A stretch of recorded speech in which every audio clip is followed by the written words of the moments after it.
It is Wednesday, June the 1st. Welcome to your post-daily news show. John Pollock and Wai Ting with you for a power-packed edition of the news show. Hello, Wai. Hey, John, how you doing? I'm doing all right. Yeah, for real? You mean it? It's okay. A little overcast outside. We got a little bit of rain, although they were calling for thunderstorms all day. We might avoid that, so that would be nice. I like the overcast, actually. I mean, I prefer it to, a beaming sun. I'm the same. I kind of like a dark overcast. Don't give me the rain, but just overcast is fine. Well, let us get into the news as we chat about Dynamite tonight. So it was announced by Tony Khan that both Jeff Hardy and Adam Cole are injured coming out of the pay-per-view on Sunday night, and therefore they have been replaced in tonight's 10-man tag. Jeff Hardy will be replaced on the babyface side by Darby Allin, and replacing Adam Cole is Hikuleo, who will team with the Undisputed Elite. And I think certainly coming out of Sunday, that was definitely a concern, especially regarding Jeff Hardy and what his state is physically after some horrendous matches of late, just in terms of the volume of punishment this man has put him through in his introduction to AEW. Certainly, absolutely. Yeah. I mean, you obviously wonder about the severity of injury, but it sounds like in this case, it's maybe just something lingering. Obviously, he was healthy enough to enter the match on Sunday on a pay-per-view and did another one of those swantons onto some steps on the outside. So maybe it's just, some extra wear and tear that he's looking to, heal up from. 10-man tag, stay home, don't travel, just recover. Well, the Hardys were on Talk is Jericho today, and the subject of the recent match between Jeff Hardy and Darby Allin from a couple of weeks back on Long Island came up. And we have a clip here of Jeff Hardy describing his state after that match and the toll it took, which did include the step spot where he plunged onto the steps. So here's Jeff Hardy speaking on Talk is Jericho. Chemistry, man, and that match was so fun for me. That's my comfort zone, that style of match, other than the regular pro wrestling match. So I was just so excited, and after it was over, the adrenaline wore off. I was sore. And the next day he texted me and said, "Hey, man, how you doing? You good?" I said, "I'm a little sore. It's not too bad, but I was hurting pretty bad." And I said, "How about you?" And he said, "Surprisingly, I don't feel anything." I said, "You're an alien." One of the things Jeff said is after Darby did that big that dive on him from the ladder, and they landed on the chairs or whatever. What a maniac move! Yeah. And they hit that, and they said, and down, and Darby's like, "That was a fun ride." And Jeff, after the match, he came back and said, "Yes, I'm going to be a little sore tomorrow." And he already hurt his ankle the week before against Bobby Fish. Just said, "Damn, man," he said, "I miss those days of being in my late 20s and invincible." There you go. Darby was fine. Darby was fine after this match. I mean, I certainly believe it. A guy who's seemingly very invincible at this age, and I suppose it's an interesting comparison seeing the two of them, because Jeff Hardy was very much that person, and it's amazing that Jeff Hardy is still able to go and do the things that he's still able to do today. So, but I don't think with the recuperability, or the recovery that they used to have, I think it has been very evident in these matches. Jeff Hardy is, let's not forget that the next week or was it the week prior? Regardless, we had the crazy swanton off the ledge in the concourse area. He's gone pretty hard since he has come in here to AEW, and I would certainly be looking at a Jeff Hardy as someone that you structure almost in a way of Sting, where you build to some of those big matches. But the idea of regularly doing these big matches, I just don't think for a Jeff Hardy at 44 that there's going to be a consistency to that. I think the physical state he is in is evidence of that. Yeah, definitely. When it starts to, be evident in his performances, I imagine you'll maybe hear more, requests for him to take it easy. But it seems like, at least in AEW, the performers get a lot of leeway to, dictate the content of their own matches and their own styles. And, we'll see how he holds up. I mean, he probably knows his body better than any of us.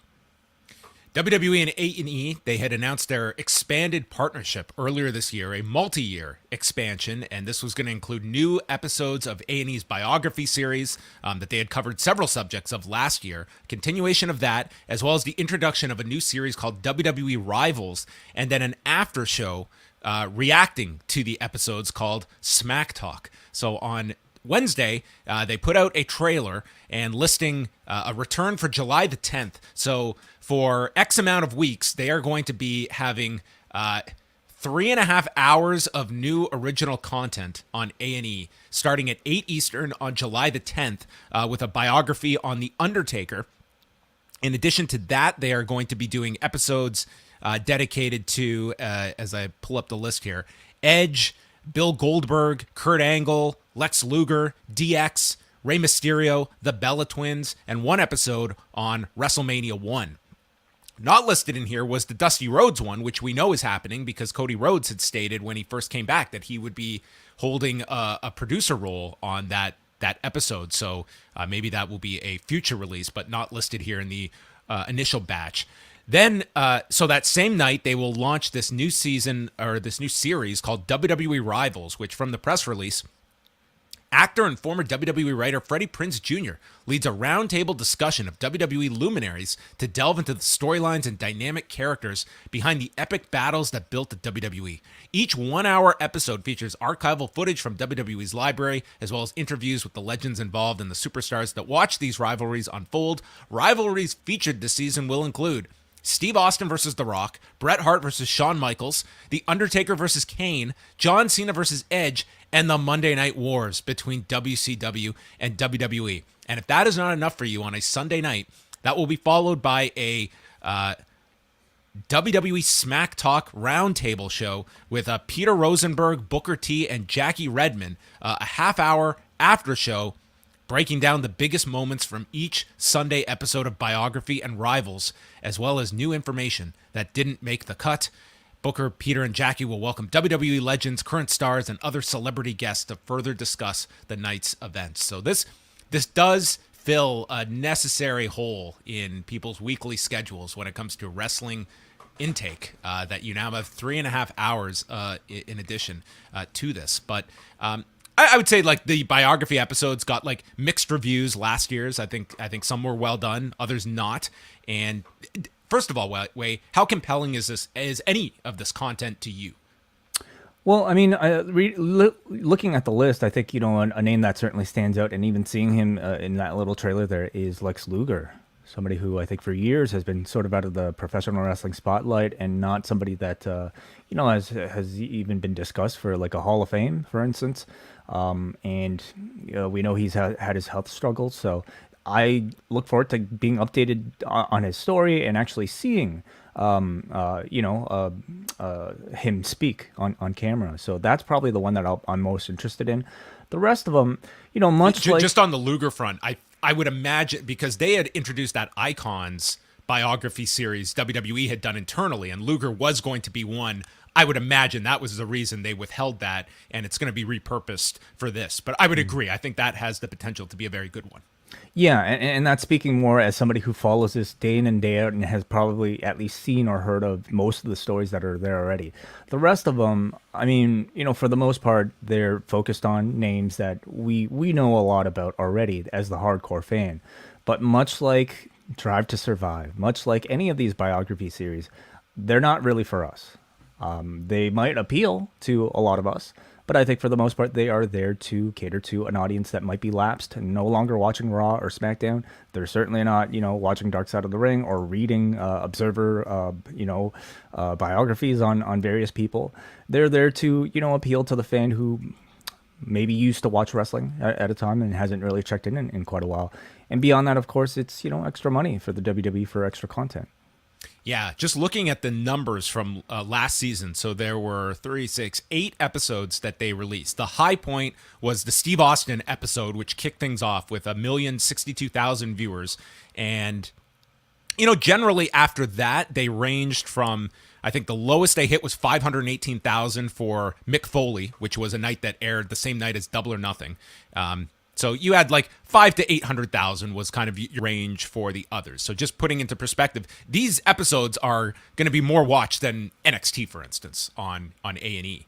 But as well, it's you are not going to, however many weeks this goes, you also have Saturday pay-per-views in July and no pay-per-views in August. So you probably won't have those Sunday night conflicts with your own pay-per-view events. So, I mean, that's a positive if you're introducing this content. And then the Rival series, I'm really intrigued to hear some new takes on the Monday Night Wars and Montreal revisited with Brett and Sean. I think you could really unearth some new information and different opinions of such underreported stories. Again, like it's a story that both of these rivalries are ones that I think maybe you and I are pretty tired of at this point. But again, how do you even make that call to Brett at this point to pitch him on? Hey, we want to talk about Montreal. You interested? I'd be like, I'd literally talk about any other subject, guys. Montreal, I'm good. Sean, I'm good. Brett, I feel, would be the exception. I feel like he'd be happy to talk about. He'd be happy to talk some shit about everybody involved in that anytime. I feel, but again, like these are topics that again are old hat to you and I, but brand new perhaps to an audience that may have only heard of it in passing. And and it seems to like this is sort of the division that has taken place of the DVD releases that we used to get. We had one. And the original content on the network. It's like we've streamed we've licensed our US rights of the network, and we're not going to put all of we don't have the incentive to create new subscribers every month. And we know that our premium live events are there to grow subscriptions. This other shoulder content is way more valuable on the market to license to an A&E, for instance. And, it will be worth noting, what the value of this deal too is with A&E, all of this content that they are producing for them. Yeah. Maybe we'll be able to decipher it. Brandon Thurston I imagine this will be dumped into some sort of category where we'll have to kind of like parse through and estimate a dollar amount. But listen, this is every wrestling company, every sports company's dream out there, to have multiple deals with multiple networks for basically retelling of similar stories that you've told millions of times. AEW would kill to have all these extra shoulder programs attached to it. Yeah, I was just worried about there being one night of the week without multiple hours of new wrestling content. So that does take care of that problem. I think you'd be excused from having to watch every single one of these, John. I don't think I will be checking out too many of these unless it's an unbelievable demand for such. But let's move on now to New Japan. They've got their Best of the Super Juniors final coming up on Friday. And first off, some absences from the show. Will Ospreay is off the card as he is dealing with that kidney infection that took him off of the Rev Pro show, as well as a few shows in the U.S. last weekend. Karl Anderson is also off the show after a positive COVID-19 test, and Tanga Loa is dealing with a knee injury. So those three all off of Friday's show. The card that we do have, it is headlined by the Super Juniors final with Hiromu Takahashi and El Desperado from Nippon Budokan. Kazuchika Okada, Tama Tonga, Toru Yano, and Jado taking on Jay White, Doc Gallows, Taiji Ishimori, and Gedo, where you would have assumed that Tama Tonga and Karl Anderson would have been a part of that match. Shingo Takagi, Tetsuya Naito, and Bushi will take on Taichi, Doki, and Taka Michinoku. Jeff Cobb, The Great Okan, and Aaron Hanare will take on El Phantasmo, Chase Owens, and Bad Luck Fale. A match with Evil and Sho against Zack Sabre Jr. and Yoshinobu Kanemaru. Juice Robinson in a singles match with Tomoaki Honma. Francesco Akira and TJP take on Ryusuke Taguchi and Master Wato. And the opener, that sounds very entertaining, El Lindemann, Ace Austin, Wheeler Yuta, and Alex Zane against Robbie Eagles, Yo, Titan, and Clark Connors. So a lot of bodies on a show, I would say, for the most part, but bookended by, I would say, some intriguing matches with, of course, the final. And that opening 8-man, I think, will be good. So you should get a very good wrestling show. I would say most will be seeking out the finals and how this show performs at a big venue like Budokan Hall, which is their last show before Dominion the next weekend. Yeah, many of the matches look like they are basically just, your typical multi-man tee-ups to singles matches or tag matches that are taking place at Dominion. So if you're interested in getting caught up right before Dominion, maybe this will be a show that you'd want to watch. And, you know, maybe for somebody who hasn't necessarily been keeping up with the best of the Super Juniors, it's a chance to maybe catch up with some of the non-New Japan Pro Wrestling, additions in that undercard match. Ratings from Friday, which were delayed because of Memorial Day. SmackDown did 1,878,000 viewers, their lowest overall viewership since July the 2nd of last year, which was still during the Thunderdome era. They were down 7.5% in overall viewers in the 18 to 49 demo, registering a 0.43, which was number one among all network programs, which was helped because there was no new episode of Shark Tank. A bunch of programs were in reruns, but television was strongly dominated by the NBA playoffs. Gigantic numbers here for the conference final game, with 7.2 million viewers and a 2.41 in 18 to 49, 3.31 in males 18 to 49. These are just staggering numbers that the NBA is doing. And the NHL also finishing third among cable originals. So that was contending with SmackDown. SmackDown also got killed in 18 to 34. They were down 37% this week. So that audience, I would attribute a lot of that attrition to the NBA. But they were up with adults 35 to 49, up by 16%. Rampage, airing at 6:30 p.m. Eastern Time, is still a hard go of things outside of their regular time slot, falling to 341,000 viewers, down 17% from last week's show that aired at 7. That was number 26 overall among cable. They were down 7% in their demo with a 0.14 and really hurt by 18 to 34. They were down 29% in 18 to 34. They were up with women 18 to 49. That was the lone bright spot for the 6:30 p.m. Eastern time slot. But they were not even first in their time slot. They were going against a college softball game on ESPN2 that was slightly ahead of them as well.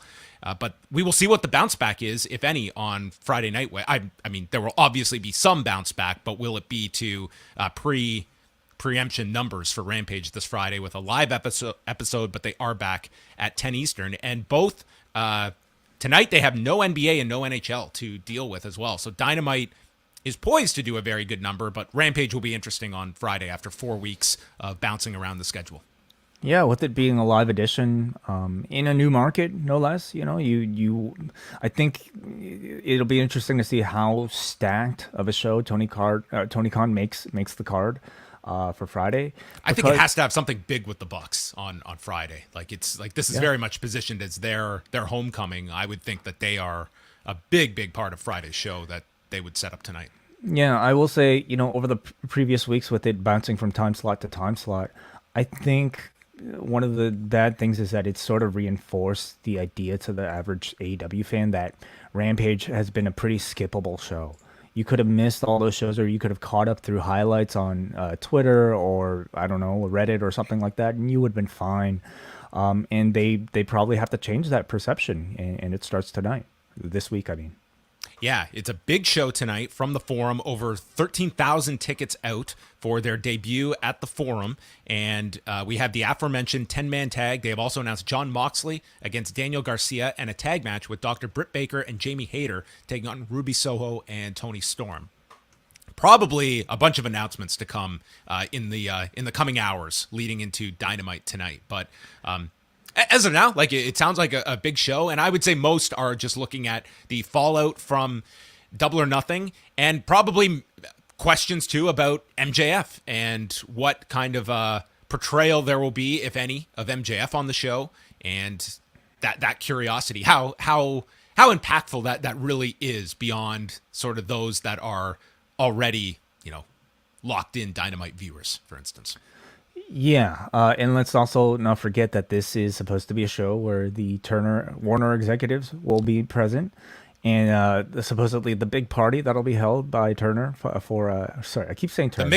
The Mixer that'll be held by Warner executives for the AEW staff. So, you know, you can imagine number one, an incredibly hot crowd for their debut in Los Angeles. That should be taped for Rampage. Highlights from the Mixer. Oh, okay. Like just air the whole hour of yes, just a camera in there. Who's eating the snacks? who's approaching whom, who's drinking maybe a little much. Yeah. Tony, tell me about this Bischoff guy. What's his deal? Yeah. Is this guy a draw? Is this stuff real? Yeah. This is the real stuff? But you're right. As of 1:20 p.m. this afternoon, I mean, we only have 3 matches announced so far, and that seems very unusual for AEW Dynamite. So they did set up the Scorpio Sky Dante Martin thing, but they did state we'll face off in SoCal. They never said specifically Dynamite, and that's not. They don't have a graphic for it, so I could see that either being tonight or Friday. But that's a match that we will see at some point this week. Yeah, but of course, CM Punk, with the championship, you would expect some sort of big promo or speech, victory championship speech. Celebration. You can't win a title without a championship celebration. Honestly, at this point, like if it's Punk, that's a draw to me, just to see him speak. Yeah, so probably a lot of news coming out of Dynamite tonight. Hopefully, you and I will have a super chat tonight on Rewind to Dynamite. Yeah. Well, if not tonight, then maybe right now, John, because we have a few super chats coming our way. As always, if you guys happen to tune in live, you can support the channel by sending us a super chat here. I believe there's also a thanks option now. That we super thanks? I don't know if they're called super thanks or if they're just thanks, but anyway, that's a little button down there if you want to show some support. Of course, the best way to show support is, and your best value for your dollar is to become a Post Wrestling Cafe patron at postwrestlingcafe.com, where you not only help our show, but you also get a bunch of bonus shows, including our latest edition of Rewind Away, talking about The Office and Friends, 2 fight-themed editions from the 2 prior decades. So that was a lot of fun. 25 and a 17-year-old episode. One I enjoyed. It was fine. Entertaining nonetheless to go back and revisit and see the loose connections to the combat sports industry that both Friends and The Office attempted to merge on their respective series. So a fun chat as always with One Wai Ting. Let's go to some of your super chats, and we start off here with Tetsuya Aito, who sends $5. Thank you so much for the support, Tetsuya Aito. Says, love you guys. You're my favorite 1-2 punch for talking wrestling. Thank you. A question about the Forbidden Door. Do you see many singles or mostly tag matches? I think you'll get a mix. I think that you need to have absolutely that one big singles match, but I could see like a handful of singles matches, not a huge amount of them, but yeah, I would say several singles matches. I don't think this is just going to be all tags and multi-mans. No. I don't think so either. That'd be sorely disappointing. I mean, I think, I don't think you can look at the Noah New Japan show as sort of your template here. I think because this seems honestly more like an AEW production than just a strictly New Japan production. And because I think that Tony Khan is somebody who very much listens to the audience, I think he will definitely deliver something that's satisfying. And it's a tricky situation because you have to satisfy the audience and you also have to satisfy both companies politically. But I feel like just judging by the success of this isn't going to be the only iteration of this show that we're going to get. Maybe even within the same calendar year.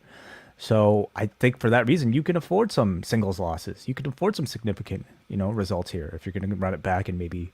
I think you have to. I think this isn't about just protecting each other. If you were just doing this as a one-off, yeah, you're both going to be protecting your assets because we're not building to anything further. But this is a venture that you think that they are in this for as much as long-term as you can qualify this as. This is not just going to be a one-off event, and you have sold so many tickets that there's going to be a high expectation for the matches. And I would imagine like we're going to start that build fairly soon, if not tonight.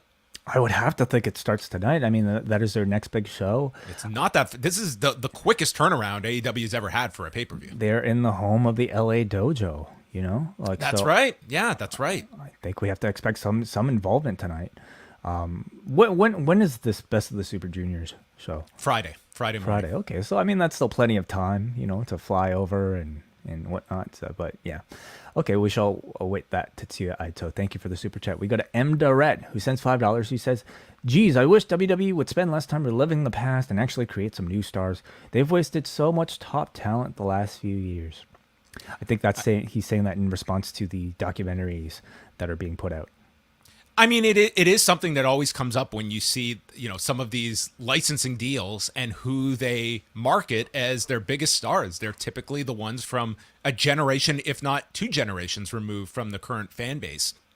And it does shine a light on like the stars that have been or have not been created in this generation. It's not to say there's zero, but and nostalgia is going to be, more, I think, attractive when you're putting together something like an A&E biography series. But it's a valid critique of this current generation that, when we're watching these shows and you take a Roman Reigns out of the mix and what they're left with and the stars that are involved, this is not a star-making system that it had been in decades prior.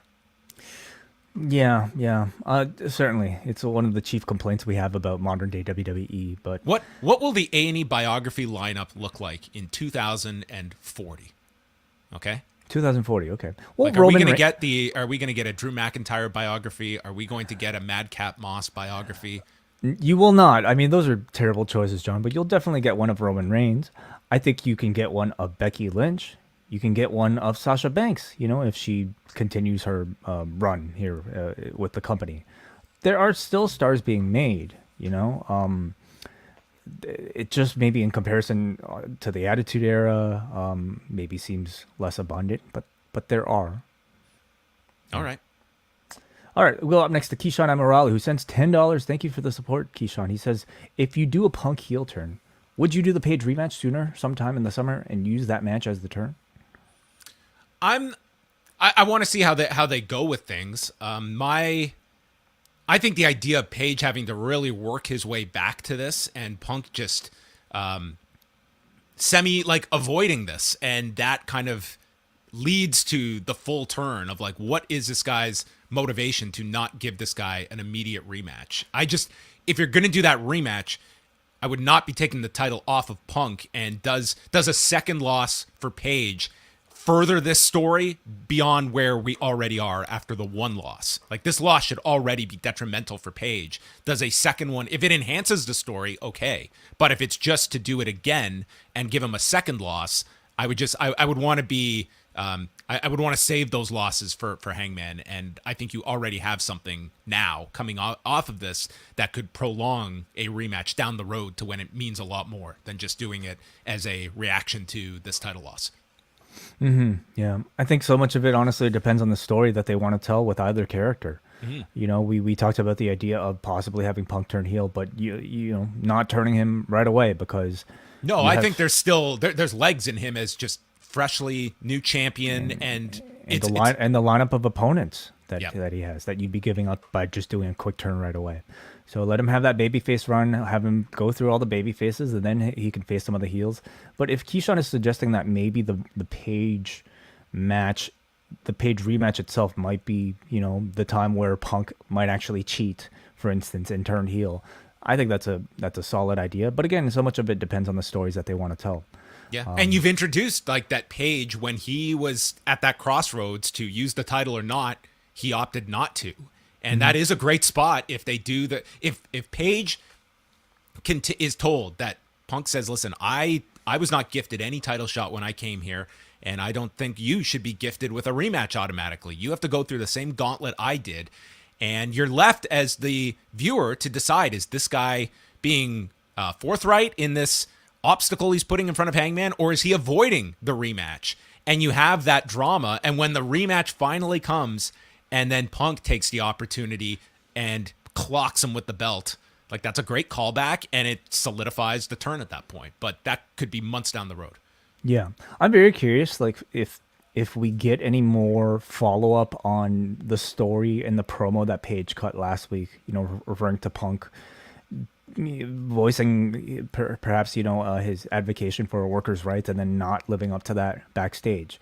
I think there's still a lot of questions surrounding those particular threads in the story that I hope they don't just drop because, Page might not be a title contender right now. So, yeah, we'll see what Page's follow-up is. That'll be just as interesting as what Punk has going up on as well. We go to Gregory McLean, who sends $2. Thank you so much for the support, Gregory. He says, who do you think Punk's first challenger will be? Well, I imagine he's going to be in a high-profile match on this Forbidden Door show. And I think you could go with Kenta on this first one. It's not a huge name, but it's will that be satisfactory for people if you do Punk and Kenta next month? I think there will be people let down by that, and others that will be stoked by that match. Honestly, for me, it wouldn't be a letdown whatsoever, because I think you're building that match not so much on certainly not on Kenta's recent legacy as Hideo Itami, even his recent legacy as a New Japan star. It's Kenta's legacy from his time in Pro Wrestling Noah, and sort of like pitting that version of Kenta and drawing up all those memories. Now they have the footage, even if they want to, and pitting him against I think the audience is still very much, at least I have to think like the Kenta fan, who's very much maybe the New Japan, AEW fan, still sees Kenta for his, I think, almost like legendary status, I would say, especially like in the mid 2000s, and kind of rekindling maybe some of those feelings towards him by pitting him against CM Punk. Number one, I think it's a very good first defense for Punk. It's a New Japan star that can lose for New Japan on a show, and of course you have the natural rivalry built up over the years over the GTS. So CM Punk was asked at the press conference about who he would like to face, and he named basically everybody but Kenta. Mm-hmm. And Kenta responded to this on Twitter, saying something to the effect of like, I might be shut out of the Forbidden Door, but as long as Punk pays me royalties to use the GTS, it's fine. So you can look into that. They're really dangling that one, and it's worth adding that Kenta's still been out this whole time since the Tanahashi match at Wrestle Kingdom. And that included a dislocated left hip. So he's also coming back from pretty significant injury in that insane match that they had. Yeah, wow, that long, eh? So do we know the prognosis? Like, do we know if he'll be okay for even Forbidden Door? I mean, he hasn't wrestled since then, but I mean, it's by that point, it will be almost 6 months. So I don't know. Wow. I've never dislocated my left or right hip, so I don't know what the never fallen off a ladder, like awkwardly. I've fallen off a stage, but I've never fallen off a ladder. No. Yes, you have. Yeah. We might get some indication tonight even, for Punk's next opponent. Okay, one more super chat here. Thank you, all you guys, for all your support, and that includes LCT, who sends $10. Thank you so much for the support, LCT. He says, am I the only one that feels like Raw has been directionless since Brock won the WWE Championship? Seems like the top of the card are running in place since the unification. Since the unification.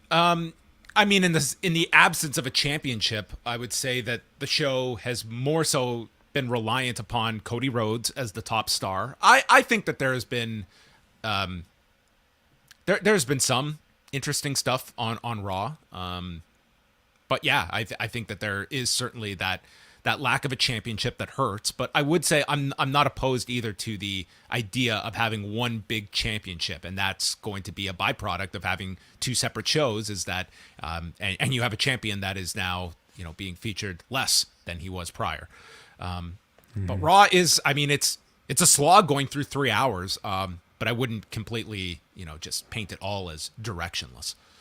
The championship seed might be, but it's a show that Cody is essentially kind of your default champion without being the champion right now. They're fighting for the a clock lot on him. Yeah, who gets the clock? Thank you so much for the super chat here. We have breaking news, John. We were wondering what what CM Punk's involvement might be on tonight's show, and we have it. Tony Khan just announced 7 minutes ago as we were doing this. CM Punk and FTR will be taking on the trio of Max Caster with the Gun Club. So that's our match for tonight. Okay, added for the Forum tonight in a trios match. All right, CM Punk and FTR. Look at this. I mean, they're really running with this as Brett's favorite trios. Yeah, you really do have them. So they need a team of some sort, a team name. Punk the Revival. We'll work on it. We got a workshop one. Yeah. I glossed over NXT. Did you watch Tuesday's episode or no? I've only caught highlights.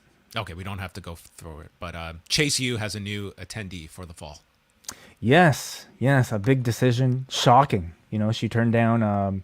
What was it, Duke or Notre Dame? She turned down just a lot of I mean, when she did the reveal and the face she made as they cut to the reactions, I thought it was actually pretty funny, and I think that this will be a fun little pairing that they have, because on a scale of 1 to 10 on like enthusiasm, this woman Thea Hale is like a 55. That it will blend in well with like the Chase U vibe. I've said it many times. I really enjoy Andre Chase. He's one of my more enjoyable characters on NXT. So we will see where this goes.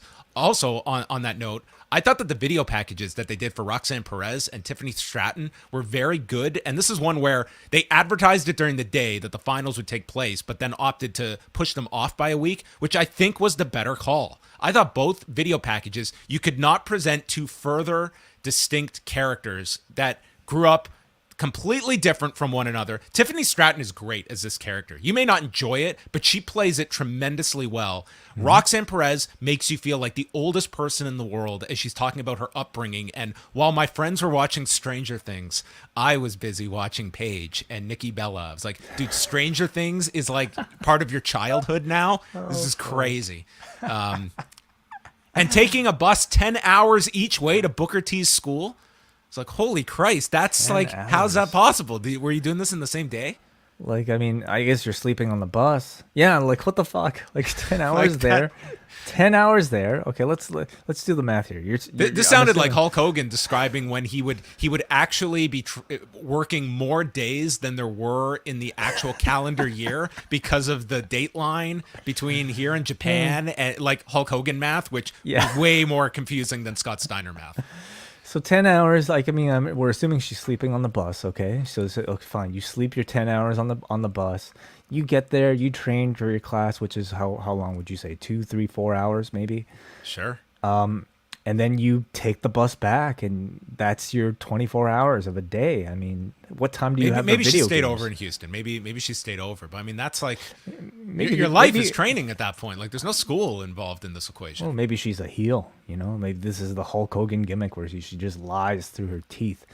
But I will say, John, like, I continue to feel like NXT does a tremendous job with their video packages, and they make great use of it in the body of the show. AEW does them really well as well, but you know, how many people end up seeing those things because they leave them offline? I think NXT like moves really well because of its variety, you know, because of its pacing, and because of the quality of its video packages. So it's something that I think continues to, you know, deserves praise on this product. All right, that's going to wrap up the show. We are back tonight at 10 p.m. Eastern Time with Rewind to Dynamite, going through the whole show from Inglewood, California, at the Forum. So check that out. Rewind Away number 111 is up for all new members at postwrestlingcafe.com. Today is the first of the month. It is the best time to jump onto the cafe, where you get access for at least the entire month. And then you can stick on board for more. But it gives you access to our 4 years of archives, including every Rewind Away that we have done in our history, access to the bonus shows, which include 3 Rewind Aways going up this month. Next week, we will put out an edition of Talk, where Wai and I discuss many things that we never talk about on these shows. So it seems to be a show that people enjoy. That will be out for Cafe members next week. And then, of course, Rewind to SmackDown every Friday night, and other bonus shows that we throw up there throughout the month. So $6 gets you in the door. postwrestlingcafe.com. What a great idea. It's a lovely great sell right there. We need an Excalibur. He would do it much better than I do. No, I think you're at least on par with him. I'll work on it. I've got my voice is off today. My throat kind of hurts. I don't think I could do the Excalibur today. I wouldn't be ready. That'll be tonight, 10 o'clock, right here at youtube.com/postwrestling. Yes, the fastest 2 hours of the week, where my head is spinning by the time we start. So we will speak with all of you tonight, and that wraps up the Post Daily News Show.